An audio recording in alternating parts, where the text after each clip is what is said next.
दिनै आसाम रायजो नाङै आसामनि मन्त्रि डक्टर हिमन्त बिश्व शर्मा आरो सोलोंथाइ बिफाननि मन्त्रि डक्टर रन्जु पेगुनि नुजाथिनायाव आसामाव फरायसा फरायसुलिफोरनि थाखाय मुखिया मन्त्रि मयना आसनि आरो मुखिया मन्त्रि निजुत बाबु मयना आसनिनि फर्मखौ राननानै होयो। कक्राझार सहरनि कक्राझार बिगियान फरायसालिमायाव 3 नं कक्राझार बियाबनि एमएलए सेउलि महिलारिनि नुजानायाव फरायसा फरायसुलिफोरनि थाखाय मुखिया मन्त्रि मयना आसनि आरो मुखिया मन्त्रि निजुत बाबु मयना आसनिनि फर्मखौ राननाय हाबाफारि खुंफुंनाय जायो।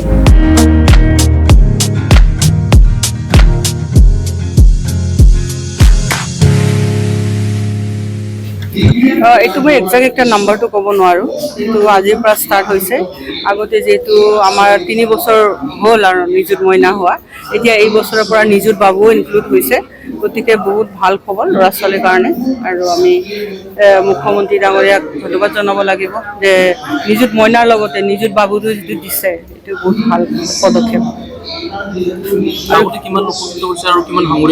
উপকৃত হৈছে আমাৰ যিবিলাক নিযুত মইনাৰ যিবিলাক আমাৰ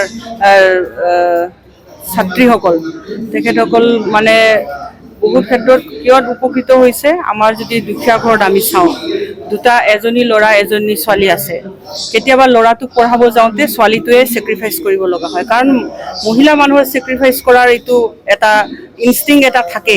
গতিকে এই ক্ষেত্ৰত যেতিয়া নিযুত মইনাটো দিলে, চবে পেৰেণ্টছবিলাকেও এনকাৰেজ হ'ল যে আমি যদি এনেকুৱা জলপানৰ অলপ চৰকাৰৰ পৰা কিবা এটা সুবিধা পাওঁ, তেতিয়া মানে ছোৱালীটো কণ্টিনিউ পঢ়া শুনাত আমি আগুৱাই লৈ যাব পাৰোঁ। আৰু ছোৱালীবিলাকৰ স্কুল ড্ৰপ আউট বা কলেজ ড্ৰপ আউটটো বহুত হেৰি পৰিছে। হয়, বাল্য বিবাহ, তাৰপিছত স্কুল ড্ৰপ আউট আৰু এইবিলাকেই ৰোধ কৰাৰ এটা প্ৰচেষ্টা আছিলে। আৰু আজি যেতিয়া ইয়াৰ কৰাৰ ক্ষেত্ৰত নিযুত বাবু ইনক্লুড কৰিলে, আৰু ল'ৰাবিলাকৰ কাৰণে বহুত ভাল খবৰ। নিশ্চয় নিশ্চয় নিশ্চয় কৰিব।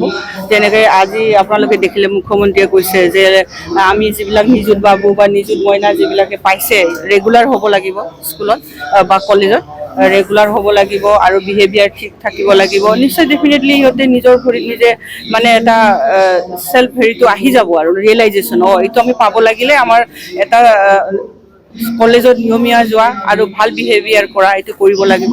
গতিকে ই এটা ভাল এটা ৰাস্তা ভাল মানুহ হোৱাৰ কাৰণে।